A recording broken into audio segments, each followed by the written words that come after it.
Okey, untuk hari ni kita akan bercakap pasal filem Godzilla versus Kong. Okey, kalau kita tengok sebelum intro tu aku ada tunjuk ini adalah filem pertama aku pergi tonton dekat wayang. Sebenarnya dah lama dah aku tak pergi panggung wayang. Rasanya filem last tahun lepas sebelum COVID-19. Dan ni ialah filem pertama lah yang aku jejakkan kaki di era COVID-19 ni. Okay, jadi review ni memang sekadar pendapat aku. Okay, baik, kita nak bercakap pasal Godzilla vs Kong ni.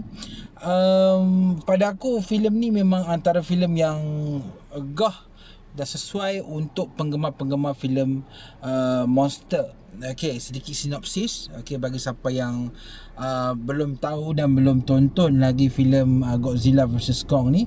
Godzilla vs Kong ni ialah percantuman antara dua karakter monster, iaitu Kong dan juga Godzilla. Okay, Godzilla sebelum ni dah ada dua movie, iaitu Godzilla dan kemudiannya Godzilla King of Monsters. Okay, dan sebelum ni Kong hanya ada satu sahaja movie, iaitu Kong Skull Island.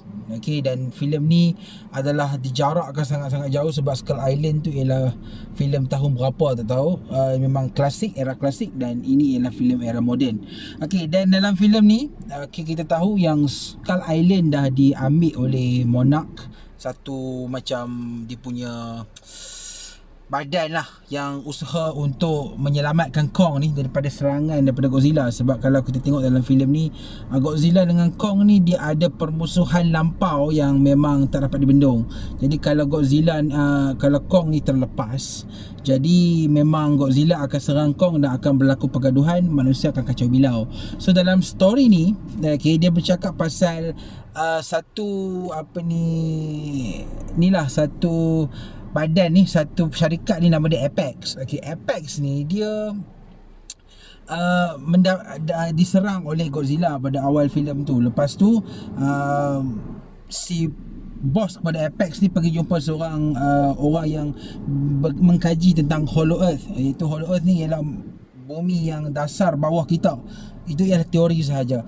Okay, dan dia nak bawa Kong ni untuk jumpa ataupun bawa ke bahagian Hollow Earth tu. Okey, Kong ni diibaratkan sebagai pemandu lah. So dia orang terpaksa lepaskan Kong, bawa, dan waktu tu berlakulah Godzilla tahu kata Kong ni keluar daripada dia punya tempat dan berlakulah pergaduhan. Okey, but in the end, dia orang ni fighting apa semua kan. Last sekali rupa-rupanya adalah twist dia. Okey, di mana Kong ni terpaksa berlawan dengan Godzilla ciptaan manusia. Okey, so Godzilla dan juga Kong bersatu lawan satu giant monster yang dikenali sebagai Mechagodzilla.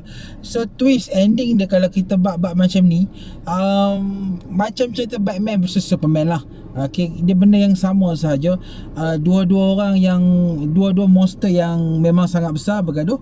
Lepas tu in the end bergabung untuk menumpaskan entiti lain. Benda yang sangat-sangat biasa pada aku. Dan pada aku, kalau nak crossover yang paling best sekali ialah Freddy vs Jason. Aku ingat tu antara crossover yang bagus, di mana dalam filem tu lah, Freddy Krueger diibaratkan sebagai watak jahat dan Jason tu diibaratkan watak baik, padahal dua-dua tu jahat. Kalau nak tengok dalam Batman vs Superman, sama je dia punya style dengan dalam filem Godzilla vs Kong. Tapi itu ialah dia punya story lah. Okay, aku tak ada masalah pun sebab itulah penceritaan dia, dan aku memang enjoy sebab penceritaan dia memang sangat-sangat simple. Okay, kalau kita nak tengok filem ni mempunyai karakter-karakter manusia yang lebih sikit. Okay, kalau kita bandingkan dengan filem Godzilla King of Monsters, kita bandingkan dengan filem Godzilla, isu-isu manusia berkait dengan manusia memang dibuang habis. Dan filem ni memang fokus kepada pertarungan Godzilla dan juga Kong. Cuma aku tak sangka lah yang dia punya babak pertarungan Kong dan juga Godzilla ni hanya ada dua je. Aku ingat kan banyak kan, tapi okey lah, at least walaupun pertarungan dalam filem ni hanyalah dua sahaja. Satu pertarungan dekat laut tu, yang pertarungan the first battle between Godzilla dengan Kong, yang aku rasa memang kita kena buang logik lah kan. At least enjoy the thing, the fight kan. Enjoy saja. Dan satu lagi ialah pertarungan yang paling gah sekali, iaitu pertarungan dekat Hong Kong. Itu saja. Yang lain aku rasa lebih kepada kita punya, untuk dia punya style untuk explore more about Kong dan explore more about Godzilla. Aku rasa filem ni walaupun dia Godzilla versus Kong, dia lebih explore tentang Kong. Sebab Kong ni dah macam belum banyak lagi diceritakan dalam Monsterverse ni kan. Sebab Godzilla dah ada 1, 2, 3 movie, manakala Kong hanya ada 1 movie saja. So filem ni lebih memberatkan kepada penceritaan background Kong lah kan. Dan aku agak-agak okey. Cuma sometimes aku rasa macam aku perlukan fight yang lebih kan. Tapi tak apalah, ini bukannya Gusti kan. Jadi kita respect lah. Aku okey sahaja dengan dia punya style. Pendapat aku cuma nak macam takkan 2 pertarungan ni je, takkan ada banyak lagi kan. Itu sajalah pendapat aku. Aku kurang suka yang itu. Tapi so far for the whole movie, aku memang layan dan memang enjoy habis. Baik, bercakap pasal CGI apa semua tu, aku rasa aku tak perlu cakap kot. Sebab benda-benda tu memang is well done. Memang Warner Bros sebagai antara pihak yang memegang franchise ni memang berjaya untuk menampilkan Godzilla dan juga Kong yang cukup mantap lah. Kita tengok filem ni memang kalau kita bandingkan dengan Pacific Rim, memang hampir sama. Dan dia punya visual, dia punya audio, dia punya kemasan dia memang cukup bagus lah. Dan kalau bercakap pasal karakter manusia, okay, it's a quite good strategi untuk kurangkan watak manusia. Okay, jadi tapi aku macam tertanya-tanya lah, kenapa dua naratif. Okay, ada 2 naratif penceritaan manusia dekat dalam filem ni yang in the end tidak pernah bersambung langsung. Macam ada 2 cerita tapi dalam satu tempat yang sama, dan dua-dua ni ada kaitan dengan Godzilla dan juga Kong. Kita ada satu naratif yang pasal saintis yang nak pergi ke Hollow Earth dan untuk mengejar benda yang ada dekat dalam Hollow Earth tu lah. Lepas tu kita ada satu lagi naratif yang mana ada orang yang buat podcast tu dengan budak-budak tu kan, yang nak pergi untuk tengok apa yang terjadi dekat Hong Kong apa semua tu. Dua-dua naratif ni aku expect dia macam bergabung lah in the end. Tapi lah sekali dua-dua ni tak bergabung langsung. Cuma dua-dua ni hanyalah memberi kepada movement ataupun pergerakan penceritaan itu sahaja, tidak lebih daripada itu. Tapi aku rasa tidak ada masalah lah. Cuma sebab filem ni lebih kepada Kong kan. Cuma kalau dari segi penceritaan watak manusia tu, dia macam tidak hidup lah.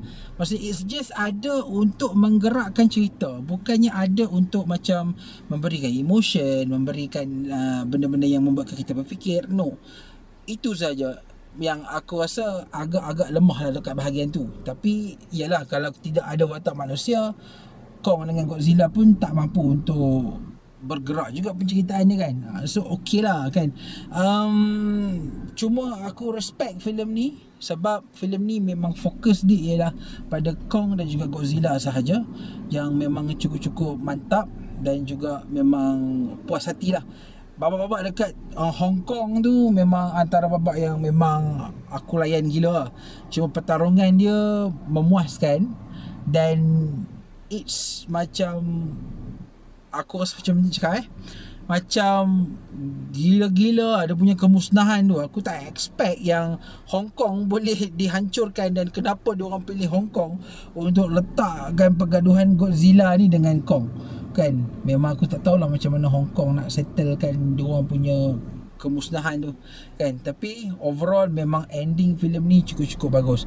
Cuma aku expect lah filem ni ada end credit ke, at least ada something yang hint kepada what happens selepas Kong berjumpa dengan Hollow Earth, dan apa yang terjadi dengan Godzilla selepas Godzilla pergi dan berdamai.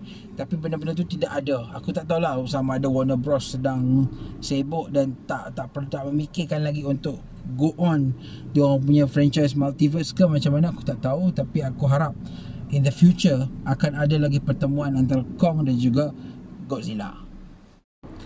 kalau kita nak bandingkan filem ni dengan pertarungan Kong versus Godzilla yang memang dulu pernah ada, aku rasa pertarungan filem ni antara sangat-sangat epic dan cukup bagus. Dan kalau siapa yang nak tonton filem ni, aku rasa tonton dekat HBO Max ataupun tonton dekat Pawagam dan lebih padu. Pasal apa? Sebab kalau kat HBO Max, hampa tidak dapat feel dia punya the sound, dia punya bunyi gauman tu, aku rasa memang tak dapat lah. Jadi kalau hampa nak cari VPN ke, nak layan dekat HBO Max, aku rasa better pergi layan dekat panggung kan. Dan aku rasa memang filem ni memang sangat-sangat berbaloi untuk durasi filem yang memang 1 jam 50 lebih sahaja. Dia tak panjang sangat.